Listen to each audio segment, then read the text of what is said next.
तो आज की जो मीटिंग है वो सबसे इम्पोर्टेंट है, क्योंकि आज हम इंडियन बिजनेस के फंडामेंटल फंक्शंस एंड कॉन्सेप्ट, ये सारी चीजें समझेंगे। और कुछ टर्मिनोलॉजी होती है वो भी समझेंगे, मतलब डिटेल में एक एक चीजें समझेंगे। और दूसरी चीज क्या है कि कुछ चीजें सेम रिपीट होगी। अब रिपीट क्यों होंगी? क्योंकि सारी चीजें एक एक दूसरे से इंटरकनेक्टेड है, सारी चीजें एक दूसरे से रिलेटेड है, को रिलेटेड है, को कनेक्टेड है। तो ऐसा फील होगा कि ये चीज रिपीट हो रही है। तो मतलब शब्द एक ही है, उसके वर्किंग अलग अलग रहते हैं। तो वो शब्द और वर्किंग अलग अलग रहते हैं, तो इसलिए उसको रिपीट बार बार कराए, ताकि आप अच्छे से समझ पाओ कहाँ पे क्या क्या चीजें इस्तेमाल होती है, किधर किधर कैसे इस्तेमाल होती है। तो इसको मैंने टोटल मिला के 14 13 से 14 मॉड्यूल में डिवाइड किया है। 13 से 14 मॉड्यूल में डिवाइड किया है। जैसे कि पहले मॉड्यूल में हम बताएंगे कि बिजनेस का इंट्रोडक्शन देंगे, फिर बिजनेस कैसे वर्क करते हैं, बिजनेस के फंक्शन क्या क्या होते हैं, बिजनेस के फंडामेंटल्स क्या होते हैं। फंक्शंस एंड फंडामेंटल्स एक ही जैसे सिमिलर आपको दिखेंगे। फंक्शंस एंड फंडामेंटल में जब आप शब्दों की बारी आएगी तो एक ही जैसे सिमिलर दिखेंगे। फिर उसके बाद बिजनेस में कंप्लीट टर्मिनोलॉजीज क्या क्या होती हैं। अलग अलग तरीके की टर्मिनोलॉजीज होती है, जो शब्द होते हैं, रेवेन्यू हो गया, ग्रॉस प्रॉफिट, ग्रॉस मार्जिन, ये हो गया, वो हो गया, वगैरह वगैरह वगैरह वगैरह। तो वो क्या मेन मेन है, केपीआई के आर ए क्या होते हैं, वो मेन मेन शब्द, उसको क्या कहते हैं, क्या कहते हैं क्या नहीं। बिजनेस ऑपरेशन सिस्टम्स क्या होते हैं, बिजनेस मॉडल कितने प्रकार के होते हैं जो मेजर इंडिया में अभी वर्किंग पे है या रहते हैं। दूसरा, मॉड्यूल 8 पे हम सेल्स एंड मार्केटिंग के बारे में समझेंगे। मॉड्यूल 9 में हम फाइनेंस के बारे में समझेंगे, कैश फ्लो सिस्टम के बारे में समझेंगे। मॉड्यूल 10 पे हम टीम एंड मैनेजमेंट स्ट्रक्चर के बारे में समझेंगे। मॉड्यूल 11 में हम स्केलिंग एंड ऑटोमेशन के बारे में समझेंगे। फिर रिटेल इंडियन बिजनेस एग्जाम्पल्स कुछ लेंगे। फिर मॉड्यूल पे फिर क्वेश्चन आंसर आपसे जो भी रहेंगे, बिजनेस ग्रोथ फ्रेमवर्क्स वगैरह। बेसिकली यहाँ पे आपको पूरे बिजनेस का फंडामेंटल कोर मोटा माटी आपको समझ में आ जाएगा। बेसिक बेसिक से लेके एडवांस एडवांस तक सारी चीजें आपको क्लियर हो जाएगी, मोटी मोटी से भी लेके बड़ी बड़ी से भी लेके सारी चीजें, जिससे कि आप आगे चल के अगर किसी भी बिजनेस ओनर से बात करते हो, किसी भी बिजनेसमैन से बात करते हो, तो आपको कॉन्सेप्ट क्लियर रहेगा कि हाँ, ये अगर ये मैन्युफैक्चरिंग का कर रहा है तो क्या मैन्युफैक्चरिंग का बिजनेस होता है, किस तरीके का होता है। अगर रिटेल कर रहा है तो रिटेल का क्या होता है, किस तरीके का होता है। होलसेल में करता है तो होलसेल में क्या होता है, किस तरीके से होता है। वो सारी चीजें मोटा माटी सबको समझ में आ जाएगी। कुछ लोग हैं जिनको ये ऑलरेडी पता है, अब कुछ ऐसे भी हैं जिनको ये नहीं पता है। तो दोनों के सिमिलर होगा, कुछ को चीजें ऑलरेडी पता होंगे तो उनको लगेगा कि हाँ, ये तो मुझे पता ही है। लेकिन कुछ बातें ऐसी होंगी जो आपको नहीं पता होंगे तो वो भी पता चलेंगी। तो दोनों के लिए एक सिमिलर बनाया है। तो बेसिक से लेके सारी एडवांस लेवल तक की इंफॉर्मेशन रहेगी, जिसमें आपको पूरा बिजनेस का कोर फंडामेंटल कॉन्सेप्ट सारी चीजें इसमें आज क्लियर हो जाएंगी। इसके अलावा मुश्किल ये है फिर इसके बाद आपको बिजनेस को समझने के लिए कि बिजनेस क्या होता है, कैसे वर्क करता है, कुछ और भी आपको देखना पड़े।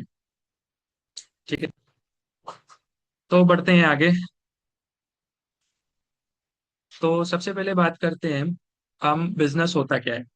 देखो, प्रॉफिट अर्न करने के लिए प्रोडक्ट या सर्विस को मार्केट में प्रोवाइड करना होता है। बिजनेस का सिंपल मतलब है कि प्रॉफिट को अर्न करने के लिए प्रोडक्ट या सर्विस को मार्केट में प्रोवाइड करना पड़ता है। बिजनेस सिर्फ प्रोडक्ट बेचना नहीं, बिजनेस एक कंप्लीट सिस्टम होता है। ठीक है, जैसे कि अगर आप किसी की प्रॉब्लम का सोल्यूशन देते हैं, कस्टमर को वैल्यू देते हैं, उसके उसके बदले हम उससे पैसा अर्न करते हैं। ये बेसिकली एक बिजनेस होता है। बिजनेस का एक फॉर्मूला है, business equal to problem solving plus value creation plus profit.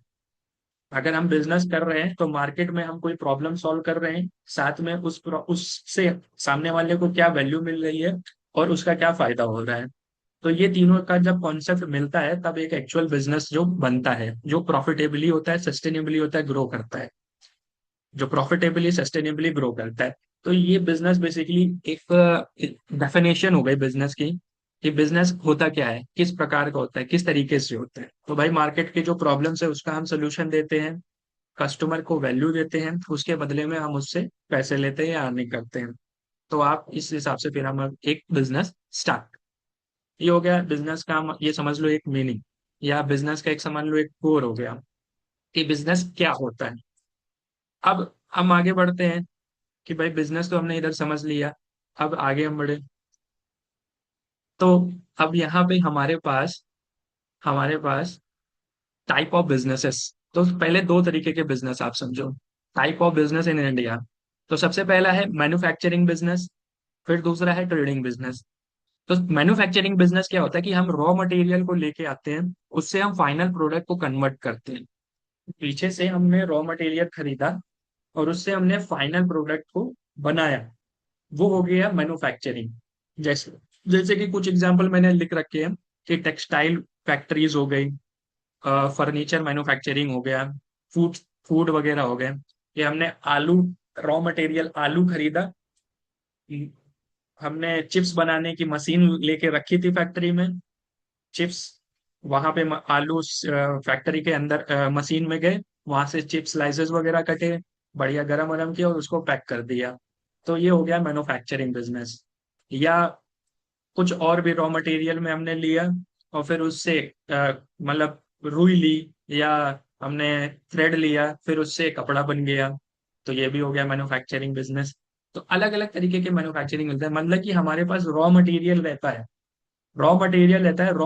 से हम कोई प्रोडक्ट डेवलप कर देते हैं, हम कोई ऐसी चीज डेवलप कर देते हैं प्रोडक्ट जो कि मार्केट में लोग उसके बदले खरीद, पैसा दे सकें। तो उसको हम मैन्युफैक्चरिंग बिजनेस कहते हैं। दूसरा है ट्रेडिंग बिजनेस। ट्रेडिंग बिजनेस क्या होता है कि हम की प्रोडक्ट खरीद कर रीसेल करते हैं। मैन्युफैक्चरिंग खुद बनाता है, और ट्रेडिंग में क्या होता है कि हम बना बनाया सामान को खरीदते हैं और उसको रीसेल करते हैं सामने। तो उसमें कौन कौन से बिजनेस आ जाते हैं ट्रेडिंग में? ट्रेडिंग में आपका होलसेल भी आ जाता है, रिटेल की शॉप भी आ जाते हैं और डिस्ट्रीब्यूशन भी आ जाता है। होलसेल भी और रिटेल की शॉप भी और डिस्ट्रीब्यूशन भी। होलसेल में हम लोग बल्क में माल रखते हैं, ज्यादा क्वांटिटी में रखते हैं, हमारा जो कस्टमर होता है वो रिटेलर होता है।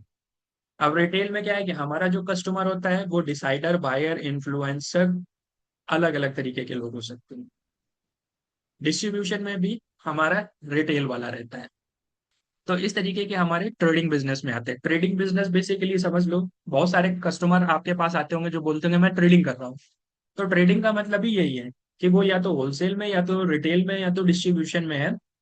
एक एग्जाम्पल है ट्रेडिंग, वही होते हैं। बाकी बस उनका कहने का मतलब होता है, शब्द बदल जाता है कि मैं ट्रेडिंग कर रहा हूँ, मान लिया इधर बेच दिया, मान लिया बेच दिया। तो वो ट्रेडिंग हो गया, रखने के लिए सामान नहीं रखा, वेयर हाउस नहीं बिल्ड हुआ, तो वो ट्रेडिंग हो गया। ठीक है। तो ये दो अभी इधर थे। अब आगे बढ़ते हैं, और आगे देखते हैं। तो हमारा जो तीसरा बिजनेस है वो है service industry. Service service industry में क्या है, सर्विस बिजनेस में क्या है कि हम किसी को सर्विस प्रोवाइड करके वहां से हम रेवेन्यू जनरेट करते हैं। इसमें कोई प्रोडक्ट नहीं होता है, इसमें कोई ऐसा चीज नहीं होता है जो हम जनरेट कर रहे हैं, इसमें कोई ऐसा नहीं होता कि बना बनाया हम प्रोडक्ट रीसेल कर रहे हैं। इसमें ऐसा होता है कि हम किसी चीज के लिए सर्विस दे रहे हैं, किसी चीज को सर्विस दे रहे हैं, जैसे कि कंसल्टेंसी बिजनेस हो गया, कोचिंग बिजनेस हो गया, मार्केटिंग एजेंसी हो गई, सैलून हो गया, सीए फर्म हो गया, एडवोकेट हो गए, है ना। और भी ऐसे बहुत सारे होते हैं, अलग अलग सर्विस इंडस्ट्री में। आपका आर्किटेक्ट हो गया, वो भी सर्विस इंडस्ट्री का हो गया। तो ऐसे करके जो लोग सर्विस प्रोवाइड कर रहे हैं अपनी स्किल को, अपनी सेल्फ एम्प्लॉयड जिसको बोलते हैं, तो अपनी स्किल को सर्व कर रहे हैं, उसके थ्रू रेवेन्यू जनरेट कर रहे हैं, तो उसको हम सर्विस इंडस्ट्री में बोलते हैं। अच्छा, ये जो जो मैंने नाम बताए, इसके अलावा भी अगर आपको किसी कोई मन में आ रहा हो कोई आइडिया सर्विस इंडस्ट्री में अगर कुछ हो सकता है, तो वो भी अगर आप चैट बॉक्स में अभी लिखो तो थोड़ा सा मुझे अंदाजा लगेगा कि आपको कितना समझ में आया सर्विस इंडस्ट्री का। सर्विस इंडस्ट्री में इन चार पांच एग्जाम्पल के अलावा और भी कौन सा हो सकता है जो आपको लगता है?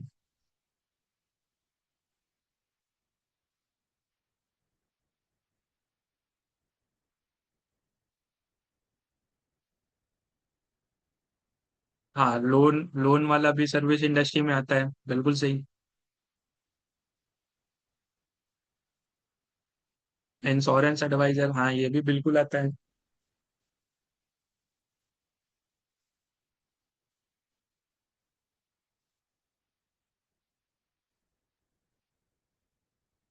स्कूल। हम्म।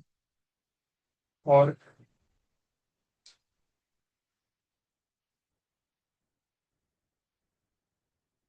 भाई एक ही आदमी आंसर दे रहा है, बाकी को नहीं पता, या दिमाग में नहीं आ रहा है? नहीं, नॉलेजेबल इंफॉर्मेशन ये कौन सा बिजनेस है?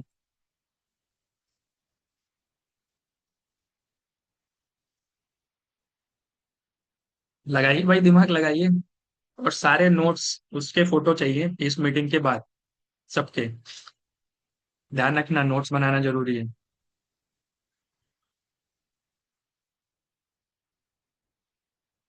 ठीक है।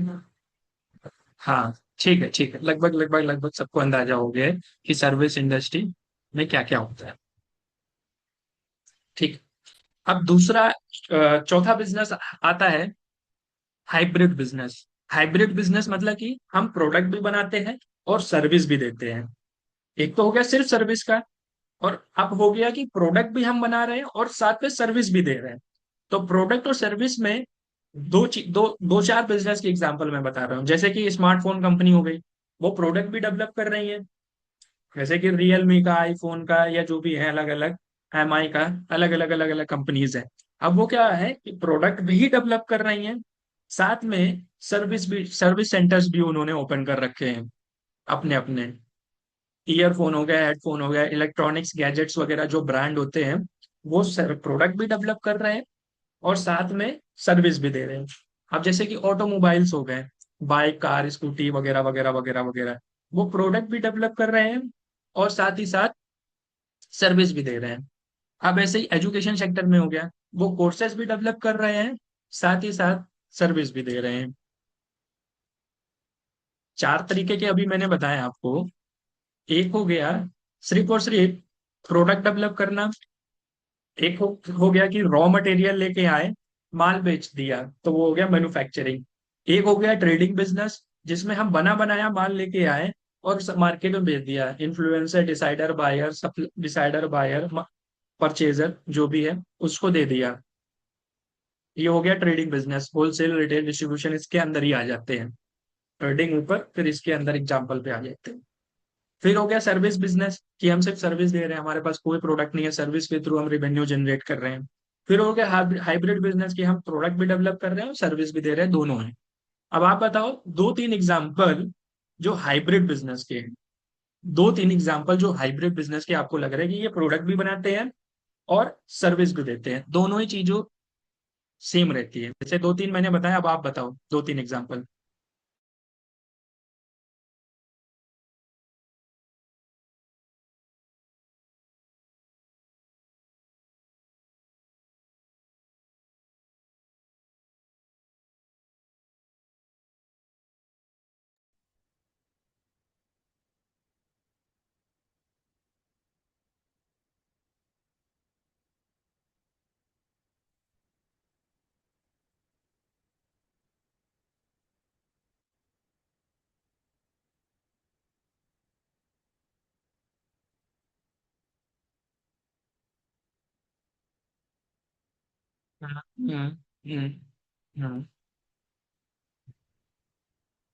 Flights, aviation industry. हम्म। ठीक है। ओके। आगे बढ़।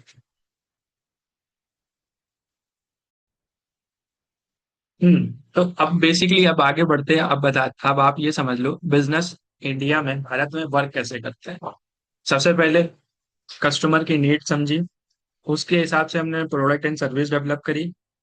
कस्टमर की नीड समझी, उसके हिसाब से हमने प्रोडक्ट एंड सर्विस डेवलप करी। फिर प्रोडक्ट जब डेवलप हो गया, तो फिर उसके हिसाब से हम कस्टमर को लाने के लिए हमने क्या करी, मार्केटिंग। कस्टमर आ गया, तो फिर उसके बाद हमने क्या किया, सेल्स प्रोसेस डेवलप किया। सेल्स प्रोसेस डेवलप करके सेल्स हो गया।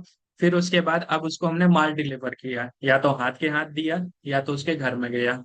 माल डिलीवर हुआ तो पेमेंट पेमेंट फिर ले लिया, पेमेंट लिया तो फिर हमारा प्रॉफिट हुआ। प्रॉफिट हुआ तो फिर हमारा ये रिपीट कस्टमर बन गया।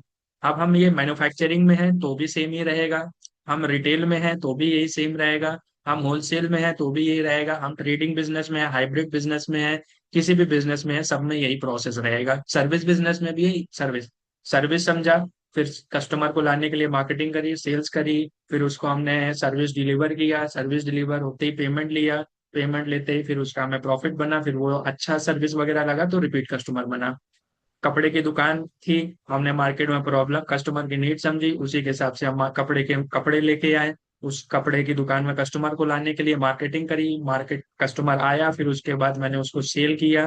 फिर उसके बाद जैसे ही मैंने उसको बैग में पैक करके कपड़ा दिया, वैसे ही उसने मुझको पेमेंट किया, और फिर पेमेंट से मुझे प्रॉफिट हुआ। फिर आज कस्टमर को कपड़ा अच्छा लगा, 6 महीना 7 महीना उसने पहना, तो फिर वो दोबारा से रिपीट मेरी दुकान में आ गया।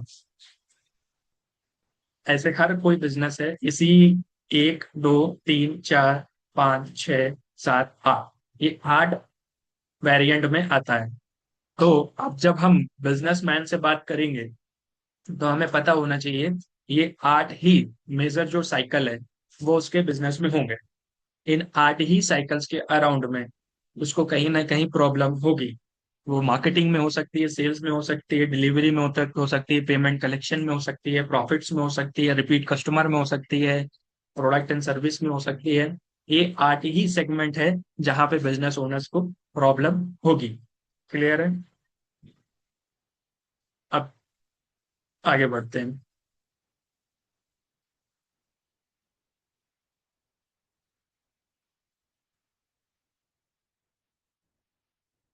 हम्म। अब देखो, सिंपल बिजनेस फ्लो, 7 या 8 तरीके के बिजनेस फ्लो होते हैं, है ना? 7 या 8 तरीके के बिजनेस फ्लो होते हैं, जिसमें से कुछ मैं आपको बता रहा हूँ। मैंने जैसा बताया था, चीजें सिमिलर होती जाएंगी, ऐसा लगेगा कि ये तो अभी सुन लिया है, लेकिन चीजें वही एक एक दूसरे के को रिलेटेड ही है यहाँ पे भी। तो सबसे पहले है कि जो बिजनेस का जो फ्लो होता है, तो सबसे पहले हमें क्या करना होता है, मार्केट में नीड आइडेंटिफाई करना होता है। जैसे कि मैंने यहाँ पे अभी बताया कि 8 तरीके के होते हैं, मैं यहाँ बताया ना कि ये 8 तरीके के होते हैं। अब इसी को ही थोड़ा सा और डिटेल में बता रहे हैं कि भाई मार्केट की नीड आइडेंटिफाई करना। बिजनेस बिजनेस तो तभी सक्सेसफुल होता है जब मार्केट में डिमांड हो। Example, food, education, digital marketing, health and. जब तक हम मार्केट में डिमांड नहीं जनरेट कर सकते, तब तक फिर हम मार्केट में प्लेस नहीं कर सकते। तो सबसे पहला होता है कि मार्केट में नीड समझना। बिजनेस कोई भी हम शुरू करते हैं तो सबसे पहले ये समझते हैं कि मार्केट में प्रॉब्लम क्या है, किस चीज की जरूरत है, उसी के हिसाब से फिर वहां पे हम बिजनेस शुरू करते हैं। दूसरा स्टेप क्या होता है, प्रोडक्ट या सर्विस बनाना। अब जो मार्केट में प्रॉब्लम थी, नीड थी, जनरेट हुई है, अब उस बिजनेस को प्रोडक्ट डिजाइन करते हैं, उसी के हिसाब से पैकेजिंग करते हैं, उसी के हिसाब से क्वालिटीज बनाते हैं, उसी के हिसाब से प्राइसिंग पर काम करना पड़ता है। जो मार्केट की डिमांड है, जो मार्केट की जरूरत है, और जो मार्केट में हम चीजें मांग रहे हैं, तो उसी के हिसाब से हमें ये सारी चीजें पता चलती है। ठीक है? अब आगे बढ़ते हैं।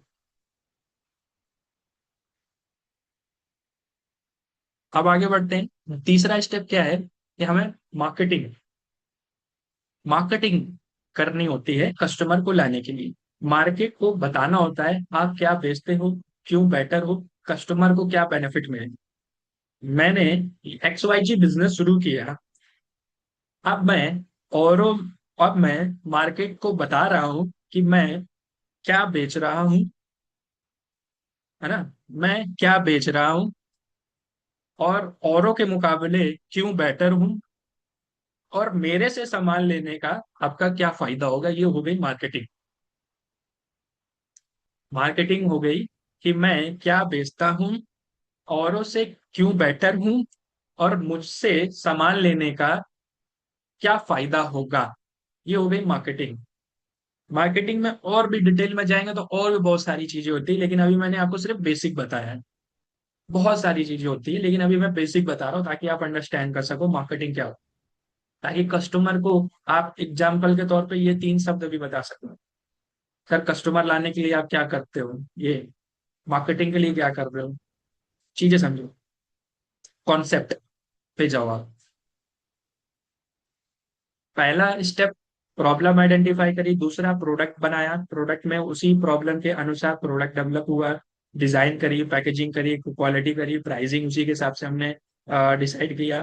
फिर उसके बाद मार्केटिंग की तैयारी करी। अब मार्केटिंग क्यों करने जाती करी जाती, ताकि हम मार्केट में अवेयरनेस फैला सके, हम क्या बेच रहे हैं, क्यों औरों से बेटर है, और कस्टमर मेरे पास आएगा या मुझसे सामान या सर्विस, प्रोडक्ट सर्विस लेगा, तो उसका क्या बेनिफिट मिलेगा। स्टेप नंबर 4 आता है लीड जनरेशन। मार्केटिंग अलग हो गया, लीड जनरेशन अलग हो गया। ये पूरा मार्केटिंग के अंदर ही आता है। तो मार्केटिंग अलग हो गया, लीड जनरेशन फिर उसके बाद आगे आ गया। अब इसमें क्या होता है, लीड जनरेशन में हमें पोटेंशियल कस्टमर्स को लाना होता है। बहुत सारे कस्टमर हमारे पास आते हैं जो बोलते हैं कि कस्टमर नहीं आ पा रहे, कस्टमर नहीं आ पा रहे। तो हमें पोटेंशियल कस्टमर को लेके आना होता है, जिसके थ्रू हम एड्स के थ्रू लेके आते हैं, सोशल मीडिया के थ्रू लेके आते हैं, रेफरेंस के थ्रू लेके आते हैं, वेबिनार्स के थ्रू लेके आते हैं, इवेंट्स के थ्रू लेके आते हैं, कोल्ड कॉलिंग के थ्रू लेके आते हैं। जैसे कुछ एग्जांपल है, जैसे कि मान लो हमने डिजिटल मार्केटिंग कर दिया, कुछ कुछ कुछ ऐसे बिजनेस है जो डिजिटल मार्केटिंग के थ्रू लीड जनरेशन से हो जाते हैं। कुछ ऐसे हैं जो Facebook, Instagram, LinkedIn, Twitter, YouTube, ये 5 प्लेटफॉर्म का इस्तेमाल करके आ सकते हैं। कुछ ऐसे बिजनेस है जो सिर्फ रेफरेंस से ही चलते हैं कि एक ने लिया फिर एक दूसरे को करा सके। कुछ ऐसे बिजनेस है जिस जो वेबिनार्स के थ्रू लीड जनरेट कर सकते हैं। कुछ ऐसे बिजनेस है जो जहाँ पे हमें फिजिकल इवेंट्स वगैरह करने पड़ते हैं, या फिर इवेंट का मतलब ये नहीं है कि 3 दिन का सेशन किया, लीडरशिप फनल प्रोग्राम नहीं। इवेंट बहुत सारे होते हैं, कॉर्पोरेट इवेंट्स होते हैं, और फ्रेंचाइज होते हैं, फ्रेंचाइज इंडिया टाइप के होते हैं इवेंट्स वगैरह। एआई को लेके भी इवेंट्स होते हैं, ज्वेलरी को लेके भी इवेंट्स होते हैं। तो जो जिस इंडस्ट्री का है, उस इंडस्ट्री के इवेंट्स में जाके वहां पे रिटेलर्स, होलसेलर या डायरेक्ट कस्टमर को टच कर सकता है। एक इवेंट होते हैं, यहाँ दिल्ली में बहुत सारे होते हैं, भारत मंडपम में। ऐसे करके अलग अलग राज्यों में अलग अलग जगह होते हैं। महाराष्ट्र में अभी ज्वेलरी का हुआ था, 2-3 तारीख को, 2 दिन लगातार चला था। तो ज्वेलरी के जितने भी इंडिया में लोग हैं वहां पे आए थे, विवेक सर भी गए थे। तो ऐसे करके अलग अलग ग्रुप इवेंट्स होते हैं बिजनेस ओनर्स के, वहां से भी आप lead, business owners lead generate करते हैं, B2B, B2C के लिए, फ्रेंचाइज के लिए। या फिर हम कोल्ड कॉलिंग करते हैं, डेटा वगैरह एक्सट्रैक्ट करके कोल्ड कॉलिंग करते हैं, जिससे हमारी लीड जनरेशन होती है, जिससे हमारा लीड्स बिल्ड होता है। ठीक है। अब इसके बाद आगे बढ़ते हैं। इतना सबको क्लियर हुआ यहाँ तक? यहाँ तक क्लियर हुआ?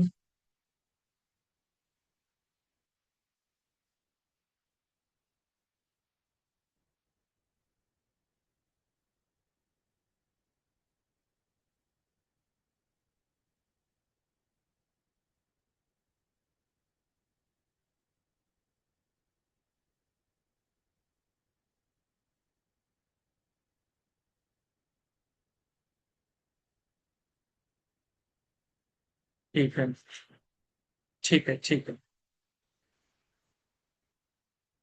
हम्म, ठीक है, आगे बढ़ते हैं।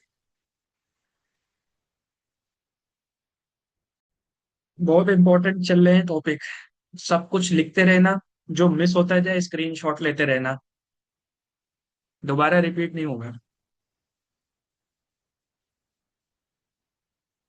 हम्म। ओके, आगे बढ़ते हैं। अब आगे बढ़ते हैं तो हमारा जो पांचवा स्टेप है वो सेल्स कन्वर्जन हो गया। इधर पे हमने देखा इधर पे हमने देखा कि कस्टमर लीड जनरेट करी अलग अलग एरिया से, और कस्टमर हमारे पास आ गया। ये पूरा बिजनेस साइकिल बता रहे हैं, बिजनेस फ्लो बता रहे हैं कि कैसे वर्क करता है। बहुत सारे हम लोगों के मन में डाउट था ना कि बिजनेस वर्क कैसे करता है कहीं। अब जब हम कस्टमर में बात करें, अब हमें ये क्लियर हो जाना चाहिए, जब हम कस्टमर से बात करें तो कस्टमर की पूरे बिजनेस की पिक्चर पीछे चल जानी चाहिए। यहाँ भाई यहाँ पे दिक्कत आ रही, वो पिक्चर हमें चलनी चाहिए। ये सेशन लेने का बेसिकली उद्देश्य ही यही है कि पिक्चर पीछे से पूरी उसकी क्लियर हो जाए, कि हाँ अच्छा मार्केटिंग नहीं कर रहा तो फिर ये चीजें नहीं कर पा रहा होगा, लीड जनरेशन कहाँ से कैसे करना होता है, ऐसे ऐसे करना होता है, प्रोडक्ट के लिए ऐसे ऐसे करना होता है। समझ पा रहे हो? बैकग्राउंड में पिक्चर है उसकी आपकी चलनी चाहिए, विजुअलाइजेशन आपको उसके बिजनेस का आ जाना चाहिए, कस्टमर से बात करते करते, उसकी प्रोफाइलिंग, नीड एनालिसिस करते करते एक एक पूरा डिटेलिंग में आ जाए। अब सेल्स कन्वर्जन, इंटरेस्टेड कस्टमर को पेइंग कस्टमर बनाना, मतलब प्रोस्पेक्ट से उसको कस्टमर बनाना। जब लीड जनरेट होती है, जो वो हमारे पास आता है वो हमारा पहले प्रोस्पेक्ट होता है। प्रोस्पेक्ट, प्रोस्पेक्ट, PROSPECT, वो प्रोस्पेक्ट होता है, वो कस्टमर नहीं होता है, वो क्लाइंट नहीं होता है, वो प्रोस्पेक्ट होता है। कस्टमर और क्लाइंट तब बनता है जब वो हमारा सर्विस ले लेता है, हमको पैसा दे देता है। शब्दों का फर्क है। वो प्रोस्पेक्ट होता है, वो कस्टमर नहीं होता। समझ पा रहे हो? जब वो इंटरेस्टेड कस्टमर पेइंग कस्टमर बन जाता है। ठीक है। अब दूसरी चीज, जब हम मार्केटिंग कर रहे होते हैं, स्टेप नंबर 3 पे एक बार वापस आते हैं। जब हम मार्केटिंग कर रहे होते हैं तो दो चीजों का हमें ध्यान रखना होता है। सबसे पहला कि हमारा टैम क्या है, TAM, टैम, आगे इक्वल टू कर लेना। और दूसरा सैम क्या है, SAM, SAM, TAM, TAM, SAM, SAM, equal to space दे देना, टैम लिखना और फिर उसके बाद सैम लिखना, पहले टैम फिर उसके बाद सैम, इक्वल टू या डैश लिख लेना। TAM, TAM, SAM, SAM. TAM, time का मतलब होता है total addressable market, total addressable market. Sam क्या होता है?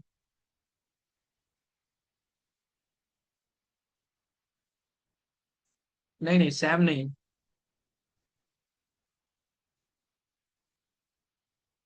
टोटल सर्विसेबल मार्केट, दूसरा स्टेप है total serviceable market. Total serviceable market तो टैम हो गया, और टोटल सर्विसेबल मार्केट TSM हो गया। हाँ, सैम नहीं, TSM हो गया, टोटल सर्विसेबल मार्केट। अब इसका मतलब क्या हुआ? सपोज दैट हम एक एग्जांपल ले लेते हैं। किसका? कपड़े की दुकान का एग्जांपल ले ले। कपड़े की दुकान का एग्जांपल ले लेते हैं जो कॉमन है, या ज्वेलरी का एग्जांपल ले ले, या कोई भी बिजनेस एग्जांपल के तौर पे मान लो हमने ज्वेलरी का एग्जांपल लिया। अब हम किसी स्टेट में एक काम कर रहे हैं, दिल्ली में, ठीक है। दिल्ली में हमारा जो टोटल एड्रेसेबल मार्केट है ज्वेलरी का, जो ज्वेलरी लोग खरीद सकते हैं, मैं रिटेलर हूँ, मैं माल बना बनाया माल लिया और उसको बेच रहा हूँ। तो मेरा जो टोटल एड्रेसेबल मार्केट है एग्जाम्पल के तौर पे वो 1 करोड़ का है। 1 करोड़ का टोटल एड्रेसेबल मार्केट है कि 1 करोड़ लोग दिल्ली में हैं। एग्जाम्पल बता रहे हैं, वैसे इतने होंगे नहीं। 1 करोड़ लोग दिल्ली में हैं जो ज्वेलरी के लिए इंटरेस्ट रखते हैं और ज्वेलरी खरीदना चाहते हैं, ठीक है। अब इसमें से सर्विसेबल मार्केट कितना है, जहां तक लोग टच कर पा रहे हैं? 1 करोड़ में सिर्फ 1 ही लाख को लोग टच कर पा रहे हैं, वो हो गया सर्विसेबल मार्केट। 1%, 10% तक ही लोग टच कर पा रहे हैं, 90% पूरा खाली पड़ा है। 90% पूरा खाली पड़ा है। समझ पा रहे हो? अब दो तरीके का बिजनेस ओनर होगा, या तो वो उसी 10% में मारा मारी करेगा, या फिर जो 90% खाली पड़ा है उस पे जाके फिर ट्राई मारेगा कि उनको कैसे टच करें मार्केटिंग करते समय। समझ पा रहे हो? तो दो तरीके की ऑडियंस सेगमेंट डिवाइड होती है। एक होता है टोटल एड्रेसेबल मार्केट और टोटल सर्विसेबल मार्केट। 1 करोड़ की जनता है जो हमारा गोल्ड ज्वेलरी ले सकती है, लेकिन दिल्ली के जितने भी रिटेलर है वो सिर्फ 1 लाख लोगों तक या 10 लाख लोगों तक, 1%, 10% तक ही सर्विस प्रोवाइड कर पा रहे हैं, लोगों को माल बेच पा रहे हैं या कर पा रहे हैं। लेकिन अभी भी 90 लाख लोग बचे हैं जिनको हम माल नहीं बेच पा रहे हैं। तो या तो हम कंपटीशन के अंदर घुस के कंपटीशन में मार्केटिंग करके उन्हीं 10 लाख लोगों को कैप्चर करने की कोशिश करें, या जो 90,000 बचा है मार्केट में, 90 लाख बचा है मार्केट में, उनको कैप्चर करें। क्लियर हुआ? क्लियर हुआ?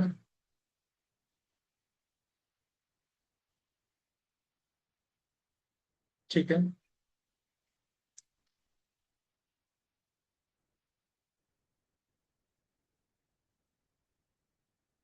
हम्म।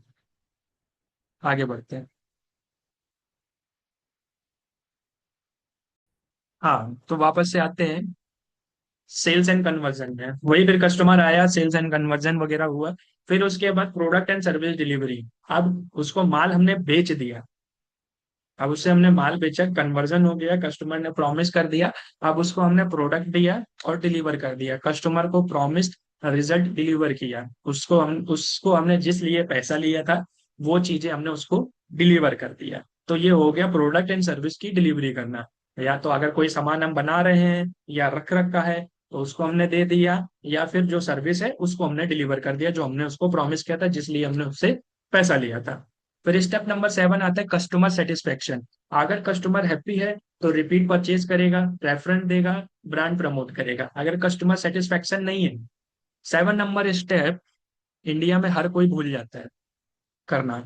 तो कस्टमर सेटिस्फेक्शन, सी सेट स्कोर। हमें विवेक सर हमेशा कहते हैं सी सेट स्कोर, 5 आर मॉड्यूल बनता है सी सेट स्कोर का। वो किसी दिन कभी आपको फ्रेमवर्क में बताएंगे कि सी सेट स्कोर कैसे बिल्ड किया जाता है, इंप्रूव किया जाता है 5 आर मॉड्यूल के थ्रू। लेकिन फिर भी यहाँ पे ये समझो कस्टमर सेटिस्फेक्शन भी जरूरी होता है, 7 नंबर स्टेप, जो अधिकतर बिजनेस ओनर्स नहीं करते हैं। अब कस्टमर सेटिस्फेक्शन होगा तो रिपीट भी होगा, परचेज भी करेगा, रेफरेंस भी देगा, और आपका ब्रांड एडवोकेसी लॉयल्टी भी बिल्ड करेगा।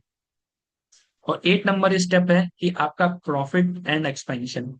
प्रॉफिट को मार्केटिंग में, टीम में, टेक्नोलॉजी में और एक्सपेंशन में री इन्वेस्ट किया जाता है। प्रॉफिट को मार्केटिंग में, टीम में, टेक्नोलॉजी में और एक्सपेंशन में री इन्वेस्ट किया जाता है। ये हमारे टोटल मिला के 8 स्टेप्स हो गए। टोटल मिला के बिजनेस फ्लो के 8 स्टेप्स होते हैं, जो मैंने इधर बताया, 1 2 3 4 5 6 7 8। वैसे ही फिर ये मैंने डिटेल में बता दी है, ये 8 स्टेप्स होते हैं। ठीक है। सेशन थोड़ा लंबा चलेगा, इसीलिए मैंने पहले भी बताया था, 2 घंटे के आसपास चलेगा। एक ही दिन में सब खत्म हो जाएगा। ठीक है। अब आगे बढ़ते हैं। अब आगे बढ़ते हैं, मॉड्यूल नंबर 3 पे बढ़ते हैं। मॉड्यूल नंबर 3 क्या है कि बिजनेस के फंक्शन, वो भी डिटेल में। माई मार्केटिंग क्या होता है। अब जैसे कि पहले मैं बताया बिजनेस फ्लो क्या होता है, वही मैंने कहा कि सिमिलर सिमिलर चीजें मिलेंगी। अब ये फंक्शंस भी सेम ही होते हैं। पहले बताया कि बिजनेस काम कैसे करता है, उसका फ्लो क्या होता है।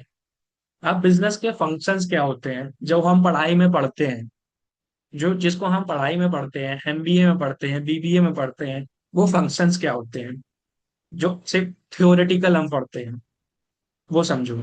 थ्योरेटिकल जिसको हम पढ़ते हैं, वो मोटा मोटी शॉर्ट में समझो। हम डिटेल में नहीं समझा पाएंगे ना, एक एक सेमेस्टर उसके चीजें को होते हैं।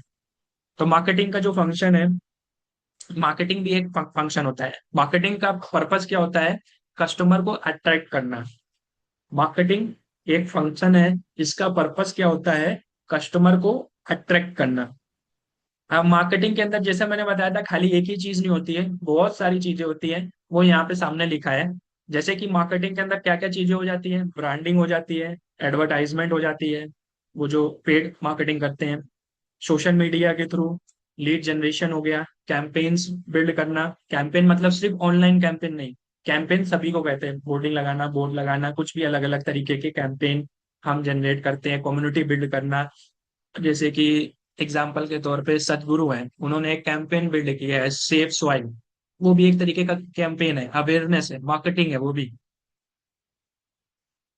है ना। जैसे कि गवर्नमेंट गवर्नमेंट ने भी क्या स्वच्छ भारत अभियान चलाया, है ना, वो भी एक कैंपेन है। या फिर पतंजलि ने स्वदेशी मूवमेंट चलाया कि स्वदेशी करना है, तो वो भी एक कैंपेन है। समझ रहे हो। कैंपेन का मतलब ये नहीं कि फेसबुक ऐड का कैंपेन बना दिया। समझ पा रहे हो। प्रमोशन करना, मार्केट रिसर्च करना। प्रमोशन का मतलब वो ये है कि मान लो, मान लो आपने कोई प्रोडक्ट बनाया, ऐसा कुछ बनाया, और वो किसी सेलिब्रिटी ने ऐसे ही जाने अनजाने में उसने ले लिया, और सेलिब्रिटी ने जाने अनजाने में ले लिया, और उसकी फोटो या कुछ भी चीज जाने अनजाने में सोशल मीडिया में आ गई, और फिर वो अपने आप वायरल हो गया। उसको बोलते हैं प्रमोशन। मार्केट रिसर्च आ गया फिर अलग। तो मार्केटिंग के अंदर ये सारी चीजें होती है। ब्रांड तो आप समझते हो, एडवर्टाइजमेंट भी समझते हो, सोशल मीडिया भी समझते हो, लीड जनरेशन भी समझते हो। कैंपेन एंड प्रमोशन में थोड़ा सा कंफ्यूजन रहता है, तो यहाँ पे मैंने आपको क्लियर किया। ठीक है। मार्केटिंग का क्लियर है हुआ, मार्केटिंग फंक्शन का आपको।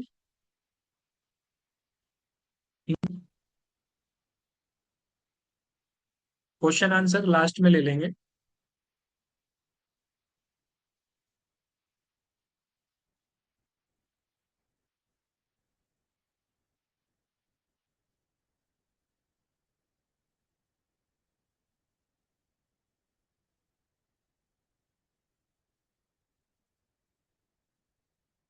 ठीक है।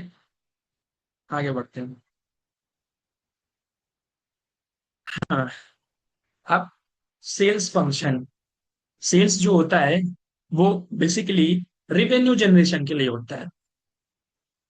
सेल्स जो होता है वो रिवेन्यू जनरेट करने के लिए होता है। सेल्स फंक्शन हमारे बिजनेस में, सेल्स का फंक्शन, अगर कोई एक बिजनेस है उसमें, अब कहते हैं ना कि बिजनेस में इतने सारे फंक्शंस होते हैं, सर आपके बिजनेस में कहाँ चैलेंज आ रहा है, तो बोलेगा मार्केटिंग में चैलेंज आ रहा है, तो हमें पता चल जाएगा मार्केटिंग में चैलेंज आ रहा है तो ये पांच चीजें छह चीजें होनी चाहिए। आप बोल देगा सर सेल्स नहीं बढ़ पा रही है, ये दिक्कत है वगैरह वगैरह, तो सेल्स में क्या क्या एक्टिविटीज होती है, ये होती हैं। क्लियरिटी दे रहे हैं मैं आपको कि कस्टमर जब फंक्शन क्लियर करेगा तो हम कहाँ पे क्या समझ सकते हैं। तो वहां पे सेल्स में क्या होता है, कॉलिंग होती है, फिजिकल या डिजिटल मीट होती है, प्रेजेंटेशन देते हैं फिजिकल या डिजिटल, नेगोशिएशन होता है, पेमेंट कलेक्शन होता है, कस्टमर आया फिर उसके बाद फॉलो अप होता है। हम अपने बिजनेस से भी कोरिलेट करके इसको समझ सकते हैं। कॉलिंग करते हैं, फिर मीटिंग कराते हैं, फिर प्रेजेंटेशन देते हैं, कॉलिंग के दौरान ही प्रेजेंटेशन दे रहे हैं, बात बता रहे हैं, प्रोडक्ट पिच कर रहे हैं, वो भी प्रेजेंटेशन हो गया। फिर वो डिस्काउंट मांगता है तो नेगोशिएशन हो गया। फिर सारी चीजें समझा के फिर उसके बाद उसको क्लोज करते हैं, फिर नहीं जो क्लोज होता है तो उसका हम फॉलो अप लेते हैं। वैसे ये सारी चीजें सभी बिजनेस में होती है। कॉलिंग होती है, B2B बिजनेस में होती है, सब में होती है। या कोई और रिटेलर है, होलसेलर है, कोई भी है, सब में होता है। भाई आएगा प्रेजेंटेशन दिखाएगा, ये देखो ये कपड़ा है, ये है, वो प्रेजेंटेशन हो गया। फिर नेगोशिएशन किया सामने वाले ने, फिर वो उसको क्लोज किया। डिस्काउंट मांग रहा है, अरे ये नहीं, 1,000 रुपए का नहीं लेंगे, 500 रुपये लगाओ। तो ये सारी चीजें सेल्स फंक्शन में आ जाए। ठीक है। अब हम आगे बढ़ते हैं। सेल्स फंक्शन बेसिकली जैसे ही कस्टमर ने बोला कि सर सेल्स नहीं बढ़ पा रही है तो कहाँ दिक्कत आ रही है, तो पता चल जाएगा भाई ये चीजें सेल्स फंक्शन में मोटा मोटा होती है। मोटा मोटा ये चीजें होती हैं। अब आगे बढ़ते हैं। Finance function. फाइनेंस फंक्शन का पर्पस होता है मनी मैनेजमेंट करना। अब इसमें क्या क्या एक्टिविटीज आती हैं वो समझो। पहला तो बजटिंग करना, पूरे बिजनेस की बजटिंग हो गई, आपकी बजटिंग हो गई, प्रोडक्ट की हो गई, XYZ सबकी बजटिंग वगैरह करना हो गया। ठीक है।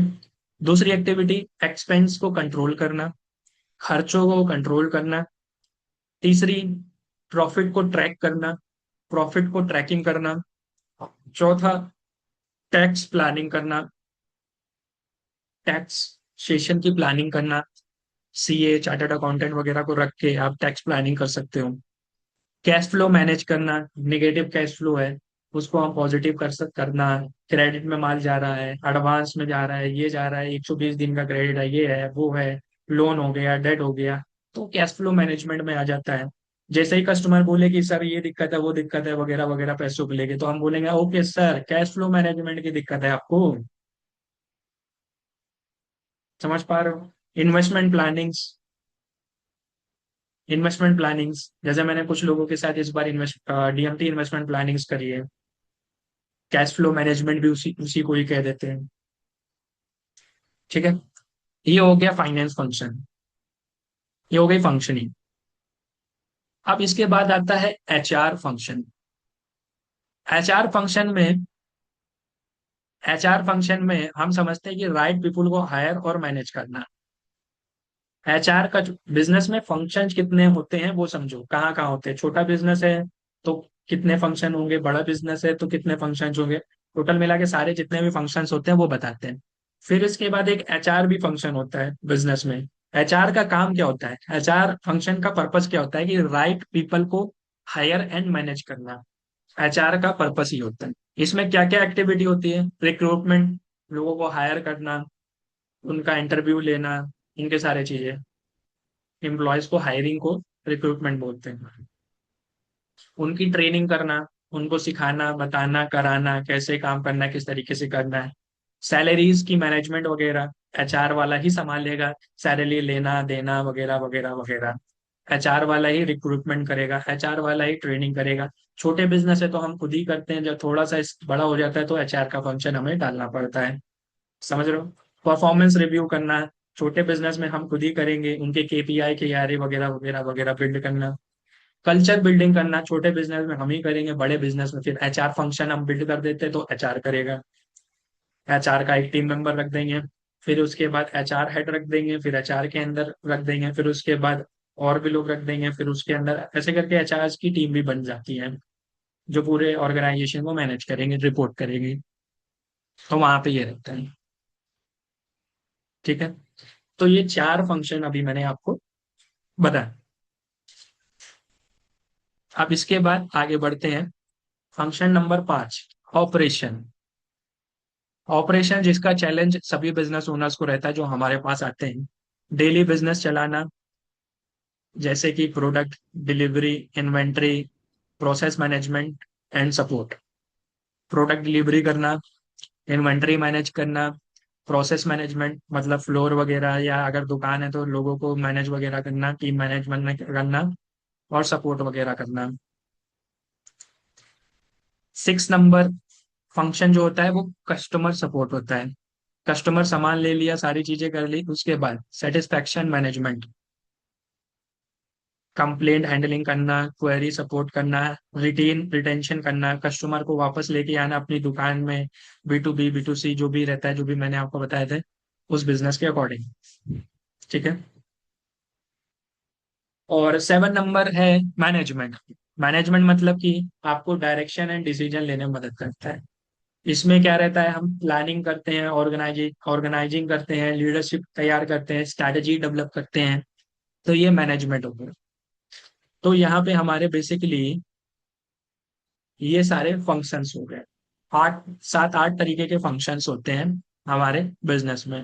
अच्छा, फटाफट से मुझे आप लोग बताओ कि 4 तरीके के बिजनेस टाइप होते हैं वो कौन कौन से होते हैं, वो लिख के भेजो अभी चैट बॉक्स में, जो स्टार्टिंग में मैंने बताए थे।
ठीक ठीक ठीक ठीक ठीक है, ठीक है, ठीक है। ओके ओके ओके ओके, ठीक, मतलब सब लोग सीख रहे हैं। ओके। तो यहाँ तक क्लियर हुआ? ज्यादा तेज तो नहीं है? ज्यादा तेज तो नहीं है ना?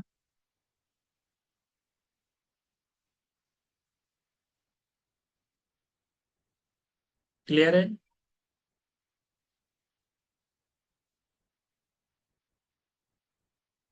ओके, ठीक है। 6 और 7 स्टेप रिपीट कर दीजिए। कस्टमर सपोर्ट हो गया 6 स्टेप, और 7 स्टेप मैनेजमेंट हो गया। भाई, बिजनेस का एक फंक्शन होता है customer support. Customer support is a life line of business. जिसने कस्टमर सपोर्ट नहीं बिल्ड किया, जैसे अपने पास बड़ा बिजनेस में कस्टमर सपोर्ट के लिए, कस्टमर सर्विस के लिए एक अलग है फंक्शन, अलग बना रखा है, वैसे ही हर बिजनेस में आप बड़ी कंपनी देखोगे तो कस्टमर सपोर्ट के लिए है। आप टाटा TCS हो गया, उसके लिए कस्टमर सपोर्ट है। टाटा मोबाइल हो गया, उसके लिए कस्टमर सपोर्ट है। कस्टमर सपोर्ट के लिए है ना? तो कस्टमर सपोर्ट एक हो गया। आप तनिष्क ज्वेलरी वगैरह लोगे या कुछ भी लोगे तो उसके लिए भी एक कस्टमर सपोर्ट के लिए बनाया है उन्होंने, कस्टमर हेल्पलाइन नंबर, या कस्टमर सपोर्ट, कि भाई कस्टमर कहीं गुस्सा हो रहा है तो उसको सुनने के लिए कोई हो, इनके कंप्लेंट को हैंडल करने के लिए, उनकी क्वेरीज को सपोर्ट करने के लिए, और उन्हीं कस्टमर को रिपीट करने के लिए। एक ही आदमी ये सारे 7 फंक्शन को नहीं संभालेगा, इसीलिए ये अलग अलग अलग अलग डिपार्टमेंट्स हो गए। जब बिजनेस बड़ा होगा ये सारे डिपार्टमेंट्स अलग बनेंगे, इन सबके मैनेजर्स बनेंगे। फिर इन सबके मैनेजर्स के भी जनरल मैनेजर बनेगा, फिर जनरल मैनेजर का डिप्टी मैनेजर बनेगा, डिप्टी मैनेजर मैनेजर का फिर इन सबका एक चीफ ऑफ स्टाफ बनेगा, फिर चीफ ऑफ स्टाफ के ऊपर बनेगा एग्जीक्यूटिव असिस्टेंट, जो हमारा रिपोर्टिंग वगैरह तैयार करेगा। बड़े बिजनेस की बात मैं कर रहा हूँ, जो 100-200 एम्प्लॉय लेके चल रहे हैं, उनकी मैं बात कर रहा हूँ। 1,000-500।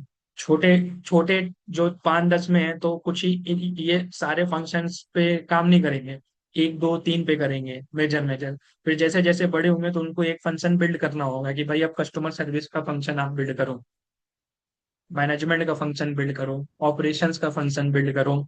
ऑपरेशंस के लिए मैनेजर रखो, फिर जनरल मैनेजर रखो, डीजीएम रखो, जीएम रखो, डायरेक्टर जनरल मैनेजर रखो, है ना। जैसे अब हमारे यहाँ गुरप्रीत सर हैं, समझ रहे हो, तो उसी के लिए को फाउंडर रखो, ये रखो वो रखो, समझ गए। और फिर मैनेजमेंट, एक अलग ऑर्गेनाइजेशन जहाँ पे सिर्फ लीडरशिप लोग बैठते हैं, को फाउंडर बैठता है, फाउंडर बैठता है, और जो सीनियर स्टाफ है, तो फाउंडर ही का काम होता है स्केल करना है, डायरेक्शन देना, डिसीजन लेना, प्लानिंग करना, ऑर्गेनाइज करना, लीडरशिप तैयार करना, स्ट्रैटेजीज डेवलप करना, इन सब सीनियर हेड के साथ बैठ के। तो ये मैं छोटे से लेके सभी के फंक्शन क्लियर कर दिए, जो 1,000 करोड़ में भी है उनके भी मैंने आपको यहाँ फंक्शन क्लियर करे, समझ पा रहे हो। सिर्फ मैंने उनके फंक्शन नहीं क्लियर करे जो अभी जस्ट शुरू करे, जो शुरू करे हैं उनके पास मार्केटिंग का होगा, सेल्स का होगा, फाइनेंस एचआर वगैरह वो खुद ही कर रहे होंगे, ऑपरेशंस वगैरह खुद ही संभाल रहे होंगे। जैसे जैसे वो बड़े होंगे उनको ये सारे फंक्शन अपने बिजनेस में बिल्ड करते रहना पड़ेगा, एक एक टाइम पे एक एक जगह पे। ठीक है, आगे बढ़ते हैं। अब बिजनेस के फंडामेंटल्स क्या होते हैं, देखो। अभी तो पहला फंडामेंटल है, फंडामेंटल अब समझो। फंक्शंस अलग हो गया, फंडामेंटल अलग हो गया, ये कोर हो गया। फंडामेंटल ये कोर हो गया। सबसे पहला फंडामेंटल होता है कि जो भी बिजनेस ओनर है वो अपनी कंपनी में, अपने ऑर्गेनाइजेशन में उसको विजन क्लियर क्लियर करना होता है, विजन बिल्ड करना होता है ना। बड़ा बिजनेस का एक विजन है, वैसे ही हर ऑर्गेनाइजेशन का, हर इंडस्ट्री का एक विजन है। आज जितनी भी बड़ी बड़ी कंपनीज हैं उनका विजन है, क्योंकि विजन डिसाइड करता है बिजनेस कहाँ जाएगा। बिना विजन के टीम कंफ्यूज रहती है, डायरेक्शन अनक्लियर रहता है, ग्रोथ स्लो होती है। तो विजन ही एक है जो जो मैन पावर को सुपर पावर बनाती है। विजन ही एक है जो एक एंटरप्रेन्योर को 50 करोड़ से 500 करोड़, 5,000 करोड़ तक लेके जाती है। तो विजन एक फंडामेंटल है जो कि 10-20 करोड़ वाले लोग तो करते ही नहीं है, या उसके ऊपर वाले भी इनफेक्ट नहीं करते हैं। तो पहला फंडामेंटल है विजन, टीम का विजन, बिजनेस की विजन क्लियर होना चाहिए, ऑर्गेनाइजेशन का विजन क्लियर होना चाहिए। बिना बिना विजन क्लियर हुए अगर हम बिजनेस कर रहे हैं, बिजनेस शुरू कर रहे हैं, तो हमें कोई काम करना। दूसरा फंडामेंटल है लीडरशिप। जो ओनर है, जो मालिक है ना, जो ओनर है, जो मालिक है, उसका उसके अंदर लीडरशिप होनी चाहिए। उस ओनर का माइंड उस ओनर का माइंडसेट, बिजनेस की लिमिट होती है। लीडर डिसीजन लेता है, टीम को गाइड करता है। तो लीडरशिप होनी चाहिए। अब वो ऑर्गेनाइजेशनल लेवल पे पहले तो वो खुद रहता है, फिर उसके बाद मैनेजर, डिप्टी मैनेजर, दुनियादारी, ये वो वगैरह वगैरह वगैरह वगैरह बिल्ड करता है। वो कैसे करता है वो तो आपको पता ही है, नहीं पता है तो आगे चल के किसी ना किसी की फ्रेमवर्क की क्लास लेंगे तो उसमें आपको पता चल जाएगा। ठीक है। तीसरा है सेल्स का fundamental. Sales equal to revenue engine, number of sales equal to no business, no, हाँ, sales equal to revenue generate होगा, अगर सेल्स होगी तो रेवेन्यू जनरेट होगा, अगर सेल्स नहीं होगी तो कोई रेवेन्यू यानी कि बिजनेस नहीं होगा। तो सेल्स तो आसानी से हर कोई समझता है, तो सेल्स को इतना कोई समझाने की जरूरत नहीं है। Marketing fundamental. मार्केटिंग का पर्पस क्या है, कस्टमर को अटेंशन करना और कैप्चर करना। तो ये हमारा फंडामेंटल हो गया मार्केटिंग का भी। वही मैं कह रहा था कि चीजें रिपीट होंगी, शब्द रिपीट होंगे, लेकिन आपको क्लैरिटी मिल जाएगी फंक्शंस किस चीज के होते हैं, फंडामेंटल क्या होते हैं, वर्किंग क्या होती है, सारी चीजें क्लियर होगी। अब आगे बढ़ते हैं। Finance fundamental. फाइनेंस में वही, रेवेन्यू इंपॉर्टेंट है, प्रॉफिट प्रॉफिट होना चाहिए, कैश फ्लो होना चाहिए, ये सारी चीजें फंडामेंटल में आ गई। छठवां फंडामेंटल है टीम का फंडामेंटल। लार्ज बिजनेस कभी सिंगल पर्सन से नहीं बनता है, ये हमेशा टीम से ही बनता है। हमारे पास जितनी ज्यादा टीम होगी उतना ज्यादा हम स्केल करेंगे। जैसे विवेक सर कहते हैं कि बिजनेस को अगर स्केल करना है तो ट्रिपल टी होना चाहिए। स्टेबल हो गया, अब स्केल करना है तो triple T, team technology training. तो वो फंडामेंटल हमारा छठवा होगा, टीम टेक्नोलॉजी ट्रेनिंग। टीम भी है और ट्रेनिंग, ये ह्यूमन से रिलेटेड है, टेक्नोलॉजी तो टेक्नोलॉजी से रिलेटेड है। तो टीम टेक्नोलॉजी ट्रेनिंग, ये तीन चीजें होनी चाहिए। फंडामेंटल सेवन सिस्टम्स होने चाहिए। सिस्टम बिजनेस को स्केलेबल बनाता है, एसओपीज बिल्ड होने चाहिए। फंडामेंटल होना, ये क्लियर होना चाहिए। फंडामेंटल एट, कस्टमर सर्विस होनी चाहिए। कस्टमर एक्सपीरियंस स्ट्रांग होगा तो रिपीट बिजनेस स्ट्रांग बिल्ड होगा।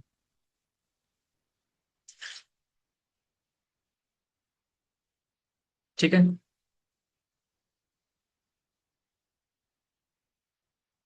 तो यहाँ हमारा ये फंडामेंटल का खत्म होता है। अब यहाँ तक सबको क्लियर हुआ? देखोगे तो फंडामेंटल और फंक्शंस सभी लगभग लगभग एक ही तरीके के दिखेंगे, बस सबकी वर्किंग में मैंने डिफरेंस बताया।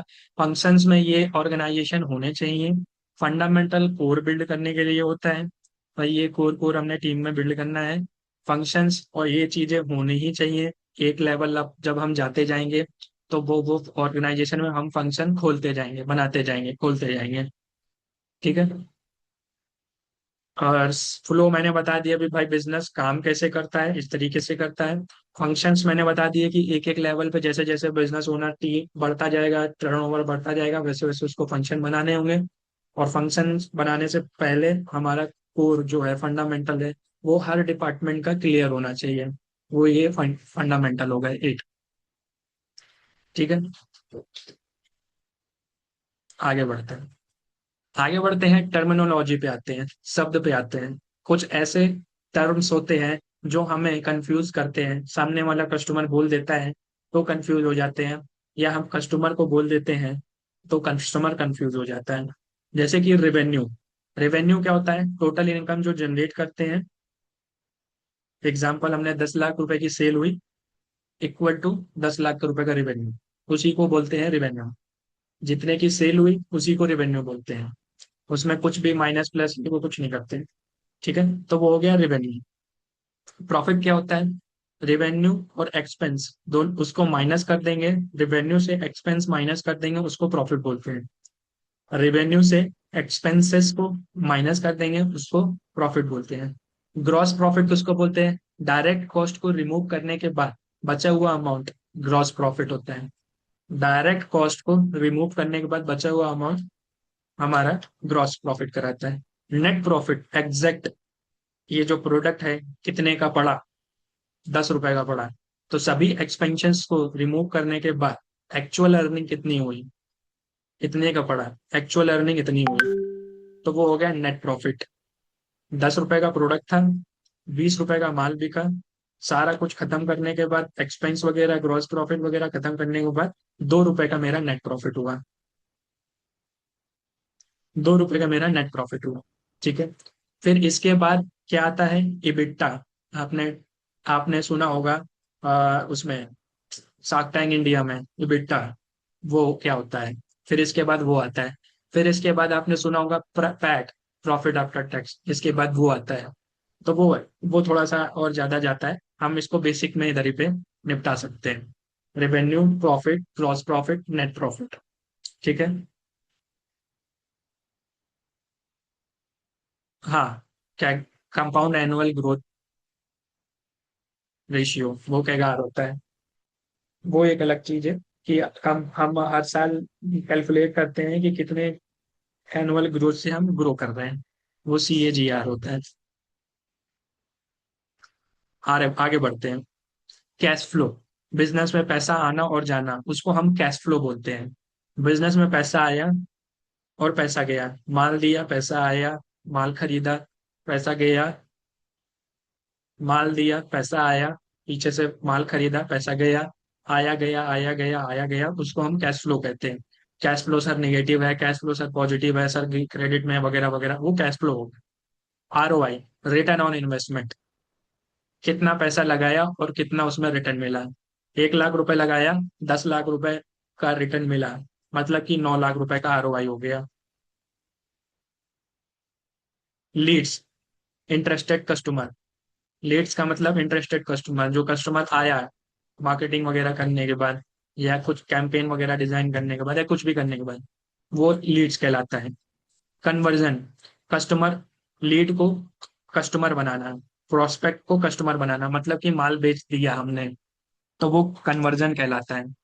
किसी कस्टमर को, किसी प्रोस्पेक्ट को कोई लीड आई, उसको हमने माल बेच दिया, तो वो कन्वर्जन कहलाता है। हम नहीं पूछते कन्वर्जन परसेंटेज क्या है, कितना परसेंट कन्वर्जन हो जाता है। तो दैट इज, किसी कस्टमर ने माल ले लिया, इज कॉल्ड कन्वर्जन परसेंटेज या कन्वर्जन। आगे बढ़ते हैं। KPI, KPI क्या होते हैं? की परफॉर्मेंस इंडिकेटर, परफॉर्मेंस मेजर करने के number. Example sales target, call, revenue. अभी जैसे मॉर्निंग में मीटिंग मीटिंग होने से पहले विवेक सर की एक वीडियो चलाई थी, तो KPI वो हो गए भाई। अगर तुम्हें 10 लाख का धंधा करना है, तो इतने नंबर ऑफ लीड पे तुम्हें कॉल करनी होगी, इतने नंबर ऑफ वेबिनार इनवाइट करने होंगे, इतने नंबर ऑफ मीटिंग करानी होगी, इतने नंबर ऑफ LFP पे बेचेंगे, फिर इतने नंबर ऑफ का हमारा धंधा होगा। ये हो गया KPI।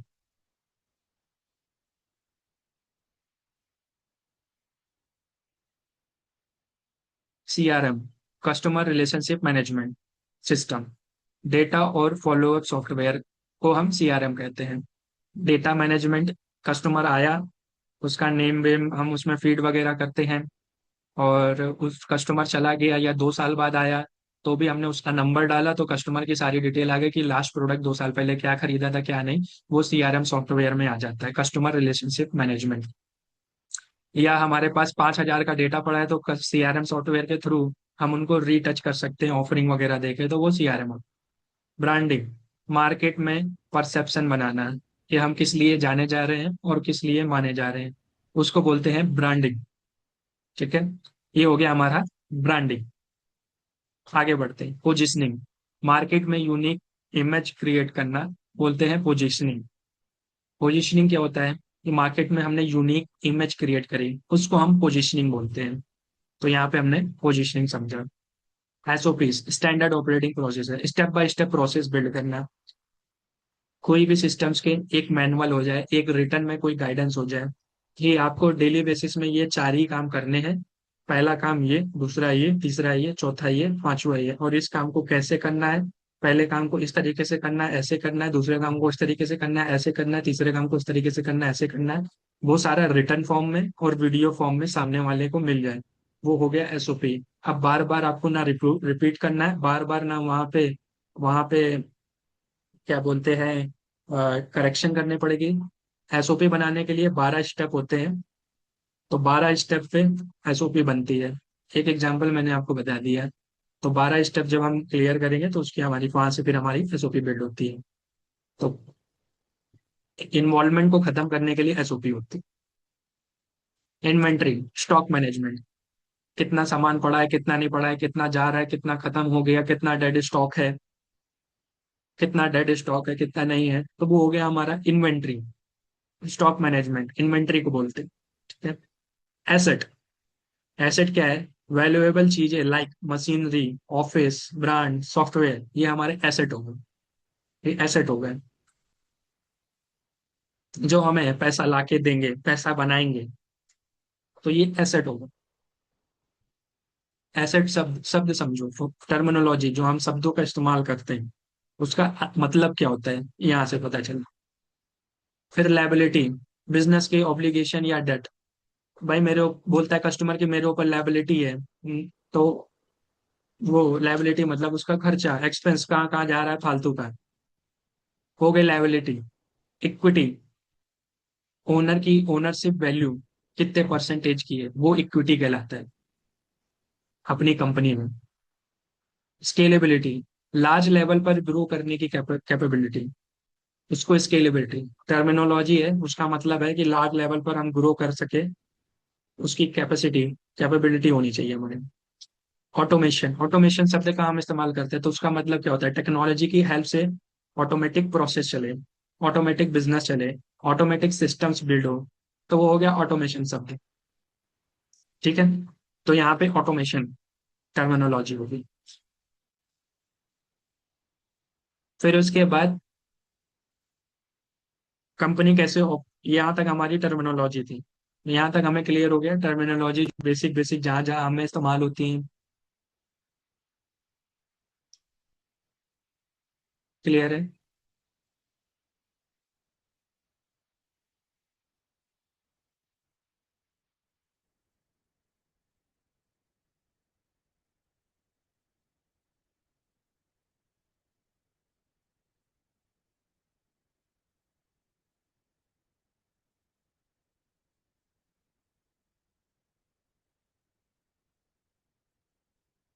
स्केलेबिलिटी, इक्विटी के बाद वाला पॉइंट है स्केलेबिलिटी, लार्ज लेवल पर ग्रो करने की कैपेसिटी, स्केलेबिलिटी। और ऑटोमेशन, कि टेक्नोलॉजी के हेल्प से हमने सिस्टम प्रोसेस बिल्ड कर दिया और वो ऑटोमेशन मोड पे चल रहा है। ऑटोमेशन का ये मतलब नहीं होता है कि आप 5 साल के लिए भाग गए और आपका बिजनेस चल रहा है। नहीं, ऑटोमेशन का मतलब है कि प्रोसेस बिल्ड हो गए, सिस्टमेटिक सारी चीजें चल रही हैं। बहुत मिसकॉन्सेप्शन होता है कि भाई मुझे ऑटोमेशन पे जाना है। भाई उस पर्टिकुलर एरिया से आप ऑटोमेट हो जाओगे, लेकिन धंधा तो आपको करना ही पड़ेगा एट लास्ट। भले ही चाहे स्केल करने के लिए करना पड़े, बढ़ाने के लिए, लेकिन वो पर्टिकुलर लेवल पे आप अपने बिजनेस को ऑटोमेट कर दोगे। अब आगे बढ़ते हैं, कंपनी कैसे वर्क करती है, उसके क्या वर्किंग रहती है। सबसे पहला, बिजनेस जो होता है वो हमें मार्केट रिसर्च करनी पड़ती है, जहाँ पे हम गैप आइडेंटिफाई करते हैं एंड कॉम्पिटिटर समझते हैं। ठीक है, जहाँ पे हम गैप आइडेंटिफाई करते हैं और कंपटीशन को हम समझते हैं।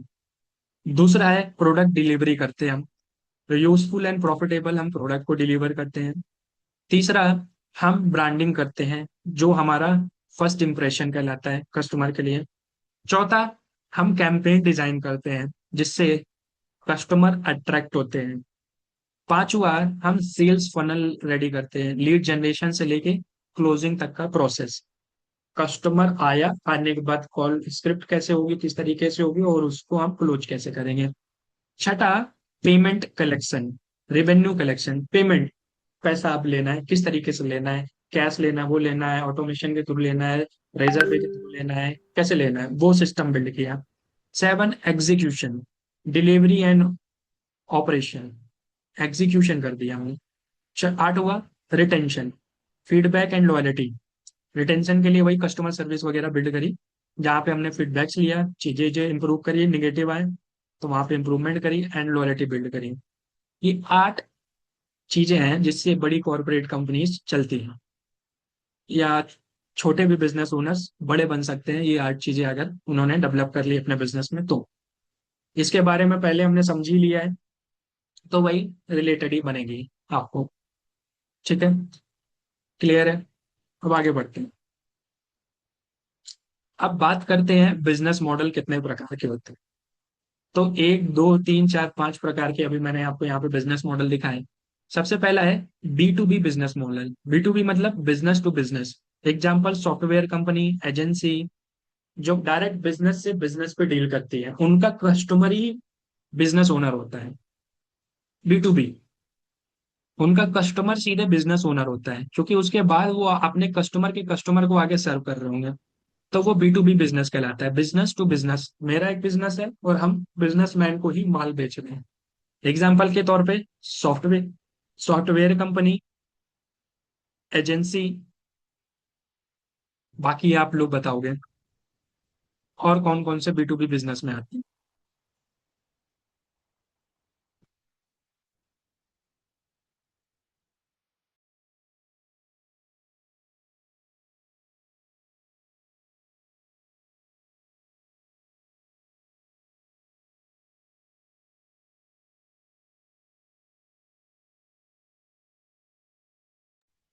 थक गए क्या सब लोग?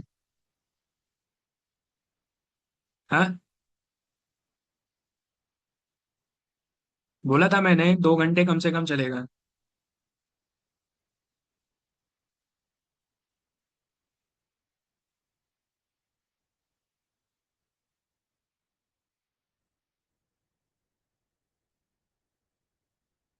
पूरा कॉन्सेप्ट क्लियर हो जाएगा 2 घंटे में। फिर इसके बाद कहीं कुछ करने की सोचने की जरूरत नहीं है आपको।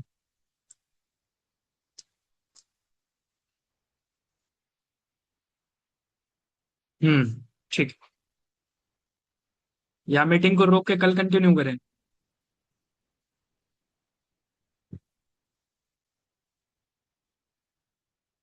जल्दी जल्दी बताओ, कंटिन्यू अभी कर दें, थोड़ा सा पार्टी बचा है 15-20 मिनट का, या कल कंटिन्यू करें?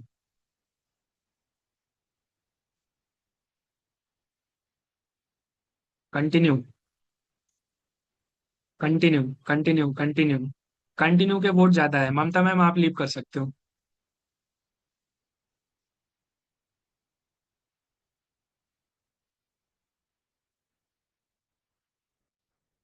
आप लीव कर सकते हो, कोई दिक्कत नहीं।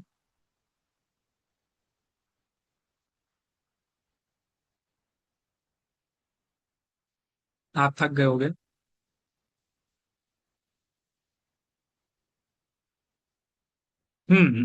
मैं नहीं थका हूँ, टेंशन ना लो। आगे बढ़ते हैं।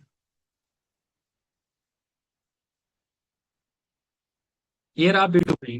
अब इसके बाद आता है हमारा B2C। B2C मतलब business to customer, example restaurant, retail store, ये B2C में आते हैं। जो डायरेक्ट जो डायरेक्ट रिटेल आउटलेट वगैरह ओपन होते हैं, फिजिकल आउटलेट्स वगैरह ओपन होते हैं, और वो डायरेक्ट कस्टमर को सामान बेच रहे हैं। रिटेल आउटलेट में ज्वेलरी, कपड़ों का, ग्रोसरी का, और भी बहुत सारे आ जाते हैं रिटेल में। आपको तो नाम ऑलरेडी पता होंगे B2C के। ठीक है। तो वो B2C के भी कुछ आप लोग अपनी कॉपी में नाम लिख लो। जब नोट्स भेजोगे तो उसमें मुझे दिख जाएगा कि B2C के कौन कौन से आपको अभी पता है। तो B2C बिजनेस मतलब कि business to customer. Example retail outlet अलग अलग तरीके के होते हैं। चश्मों की दुकान हो गई, कपड़ों की दुकान हो गई, फ्रूट की दुकान हो गई, ग्रोसरी के हो गए, हार्डवेयर की दुकान हो गई, ऐसे करके और भी बहुत सारे होते हैं, रेस्टोरेंट हो गया। तो ये सब B2C होते हैं। B2C और D2C में डिफरेंस। अब D2C में क्या है कि हम डायरेक्ट टू कस्टमर के पास जाते हैं। इसमें हम एक जो ब्रांड होता है वो डायरेक्ट ऑनलाइन सेल करता है। जो ब्रांड होता है वो डायरेक्ट ऑनलाइन सेल करता है, वो होता है D2C। B2C में फिजिकल टू कस्टमर जाते हैं। D2C में जो मैं मैन्युफैक्चरर हूँ, मैंने अपना खुद का ब्रांड बनाया और डायरेक्ट सीधे होलसेलर रिटेलर को खत्म करके सीधे मैं कस्टमर के पास पहुंच गया। तो डायरेक्ट टू कस्टमर, ये हो गया D2C। Direct to customer business model बता रहे हैं, 5 तरीके के होते हैं। ये 5 ही बिजनेस मॉडल बेसिकली अभी चल रहे हैं इंडिया में, जो ज्यादातर पॉपुलर हैं। और भी हैं, लेकिन ये 5 तरीके के जो हैं जो ज्यादा पॉपुलर हैं। तो D2C क्लियर है। B2C में फिजिकल होते हैं। D2C हमारे डायरेक्ट टू कस्टमर, जो कि ब्रांड होता है अपना डेवलप करता है और ऑनलाइन बेचता है। ऐसे करके बहुत सारे मार्केट में ब्रांड पड़े हैं इंडिया में जो डायरेक्ट ऑनलाइन बेच रहे हैं, अपने आप को प्लेस कर। ठीक है। तो वो D2C हो गया। जैसे कि अपनी ही कंपनी है पोशाक हब, वो D2C है ना। D2C हो गया, ऑनलाइन डायरेक्ट बेचना है। ई कॉमर्स, बिल्कुल सही, ई कॉमर्स प्लेटफॉर्म डेवलप कर दिया, तो वो D2C हो गया। तीसरा है फ्रेंचाइज। ब्रांड अपना सिस्टम दूसरों को यूज करने को देता है। ब्रांड अपना सिस्टम दूसरे को यूज करने को देता है, उसको बोलते हैं फ्रेंचाइज। हमने 2 4 5 आउटलेट खोले, सिस्टम प्रूवन हो गया, अब हमने फ्रेंचाइज बांटना चालू कर दिया। आजकल कॉमन है, 5 तरीके के फ्रेंचाइज होते हैं, कोको, पोफो, बोफो, अलग अलग तरीके के, उसके बारे में डिटेल में बताएंगे। बट लेकिन फ्रेंचाइज ये समझ लो कि फ्रेंचाइज हम सामने वाले को देते हैं। ऑपरेट करना हो, ऑपरेट वाली भी रहती है कि सामने वाला सिर्फ इन्वेस्टमेंट करे, सामने वाला इन्वेस्ट भी करे, ऑपरेट भी करे, वैसा भी होता है। अगर हमें क्वालिटी कंट्रोल करनी है तो हमें कंपनी ओन कंपनी ऑपरेटेड में जाना होता है। क्वालिटी कंट्रोल का हमें टेंशन है, तो क्वालिटी कंट्रोल नहीं करनी है तो फिर हम ये वाले मॉडल पे फ्रेंचाइज के नहीं जाते हैं। तो कोको मॉडल फिर वहां पे काम आता है, फ्रेंचाइज पे ही 5 तरीके का होता है, तो क्वालिटी कंट्रोल के लिए हमें कोको मॉडल पे जाना होता है। ज्वेलरी वाले ज्यादातर कोको मॉडल पे जाते हैं, आईवीएफ के कोको मॉडल पे जाते हैं। Company own company operated COCO का मतलब। और कहाँ कहाँ क्वालिटी कंट्रोल हो सकता है वो आप सोचो। और कौन कौन से बिजनेस है अगर फ्रेंचाइज मॉडल पे हम लेके जाएंगे, लेकिन उसकी क्वालिटी कंट्रोल होनी चाहिए, है ना। या फूड इंडस्ट्री हो गया। हाँ हाँ। तो मतलब अलग अलग तरीके के फ्रेंचाइज मॉडल होते हैं, तो फ्रेंचाइज पे जब हम जाते हैं, अपना ब्रांड, अपने प्रोसेस सिस्टम्स, ब्रांड को, नाम को दूसरे को देता है, दूसरों के हवाले करता है। पांचवा हो गया सब्सक्रिप्शन, जिसमें मंथली रिकरिंग पेमेंट बनती है। Example Netflix. सैस। सैस मतलब सैस मतलब जो कंप्यूटर सॉफ्टवेयर वगैरह होते हैं ना, वो, जैसे कि सीआरएम सॉफ्टवेयर हो गया, ईआरपी सॉफ्टवेयर हो गया, या बैंकिंग के अलग अलग सॉफ्टवेयर हो गए, या फिर चैट जीपीटी हो गया, वो भी सैस पे आ जाता है। तो अलग तरीके के सब्सक्रिप्शन मॉडल बिल्ड हो जाते हैं, तो उसको उसको बोल देते हैं। जैसे कि अभी कंट्री डिलाइट भी आया, तो सैस नहीं है, लेकिन सब्सक्रिप्शन मॉडल पे उसने अपना बिजनेस बिल्ड किया है कि भाई मंथली का इतना होगा, इतना इतना आप बिल्ड कर लोगे तो 4 दूध या मिल्क फ्री, ऐसा कुछ करके बनाया है, तो वो सब्सक्रिप्शन मॉडल पे आ जाता है। तो वो सब्सक्रिप्शन मॉडल पे आ जाता है। तो ये 5 तरीके के बिजनेस मॉडल होते हैं, एक B to B, B to C, D to C, franchise and subscription. ठीक है। बी टू बी में बिजनेस टू बिजनेस हम डील करते हैं, बी टू सी में हम बिजनेस होता है, कस्टमर को डील करते हैं। डी टू सी में डायरेक्ट ऑनलाइन बेचते हैं, एक ब्रांड खुद ही अपना, या तो व्हाइट लेबलिंग करके या तो खुद मैन्युफैक्चरिंग करके सामने बेचता है। फिर एक फ्रेंचाइज मॉडल, ब्रांड अपनी चीजों को इस्तेमाल करने के लिए दूसरों को देता है। फिर हो गया सब्सक्रिप्शन मॉडल। ये 5 तरीके के बिजनेस मॉडल हैं। सब्सक्रिप्शन में भी बहुत सारे डिटेल में अंदर आते हैं फंक्शंस, कि हम ये भी शुरू कर सकते हैं सब्सक्रिप्शन में, मूवी वगैरह वगैरह वगैरह। डी टू सी में भी बहुत सारे चीजें आती हैं, बी टू सी में भी बहुत सारे, बी टू बी में। मैं मोटा मोटा ऊपर का बता दिया, अंदर का आपको जानने की अभी जरूरत नहीं है। मुझे पता है, लेकिन आपको नहीं जरूरत है, क्योंकि इसमें में ही आपका काम हो जाएगा। जब कस्टमर से बात करोगे तो आपके बैकएंड में आ जाएगा, अच्छा अच्छा अच्छा अच्छा, इसका बी टू सी बिजनेस है, ओके ओके ओके, इसका बी टू बी बिजनेस है, ओके ओके ओके, इसका फ्रेंचाइजी पे बिजनेस है, डी टू सी बिजनेस है, अच्छा अच्छा अच्छा अच्छा, ये डी टू सी में जाना चाहता है। जैसे ये बोलेगा सर मुझे ऑनलाइन सेलिंग वगैरह करनी है, मैं दुकान खोल दिया हूँ, मुझे ऑनलाइन लेना, अच्छा अच्छा सर आप डी टू सी में जाना चाहते हो, डायरेक्ट टू कस्टमर बनना चाहते हो, वो सोचेगा हाँ इंटेलेक्चुअल बंदा है, इसको पता है थोड़ा बहुत। समझ पा रहे हो। ये शब्दों का जब आप इस्तेमाल करोगे उनके साथ, तो आपका माइंडसेट क्लियर हो जाए। इसको बैठ के याद करना है, लर्न करना है, पढ़ना है, और शब्दों को यूज करना है जब भी हम कस्टमर से बात करेंगे वहां पे। ठीक है। अब आगे बढ़ते हैं।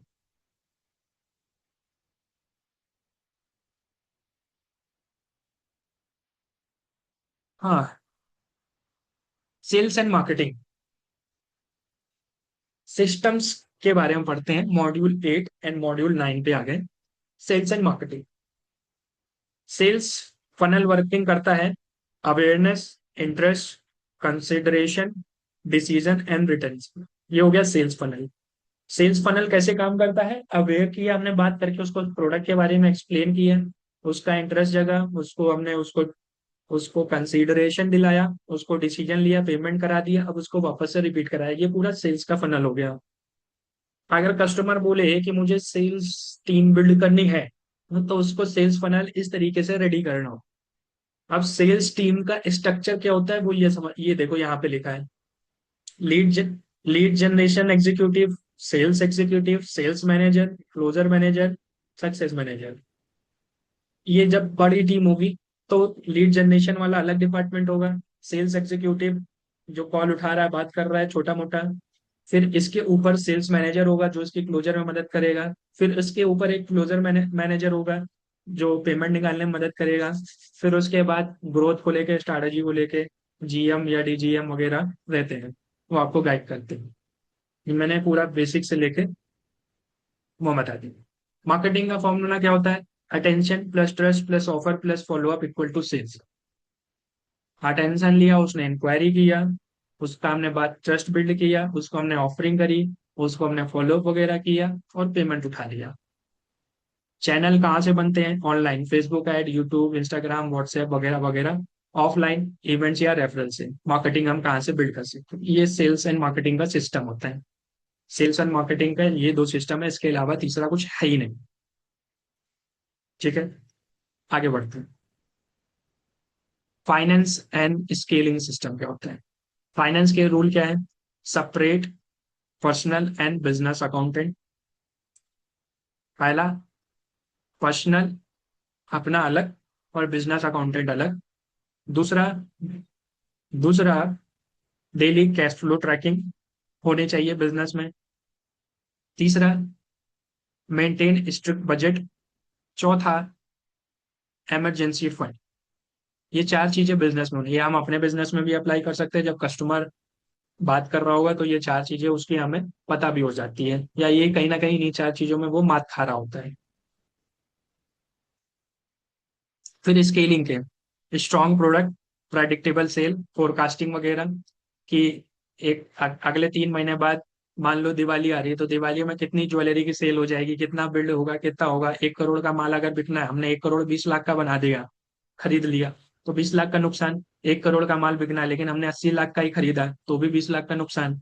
तो वो फोरकास्टिंग, प्रेडिक्टिबिलिटी सेल्स की।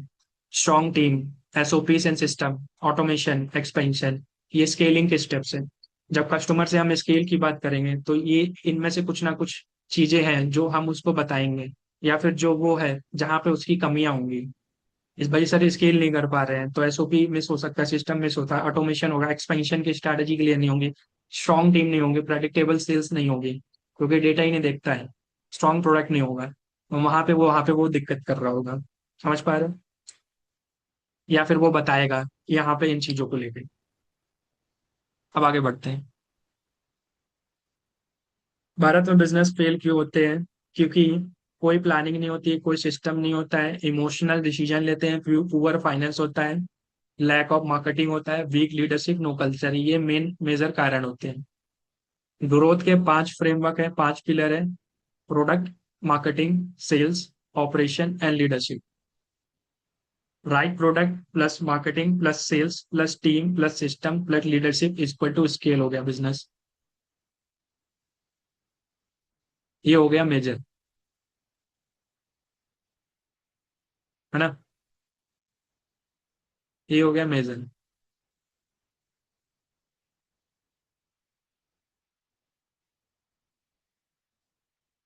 अभी बताओ, यहाँ तक अभी क्लियर हुआ सबको?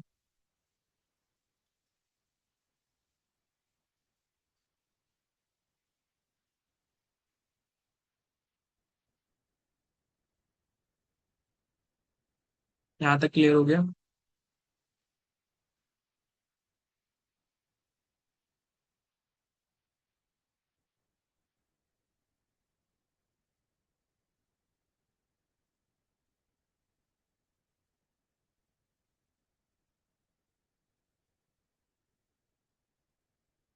हम्म। अब यही यहाँ तक अगर क्लियर हो गया है तो सेशन भाई लोग यहीं तक ही था।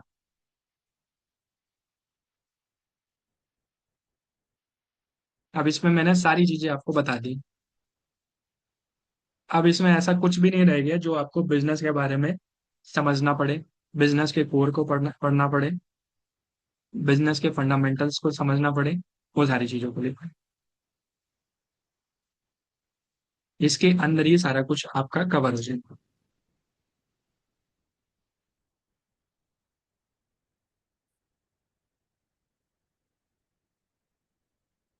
ठीक है।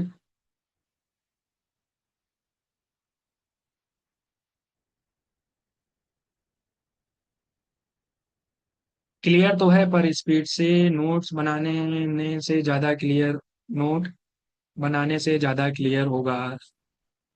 लार्ज स्लाइड्स के नोट्स मिस हो गए सर, रिपीट कर दीजिए। क्या करना रिपीट करके? करते हैं रिपीट उसको।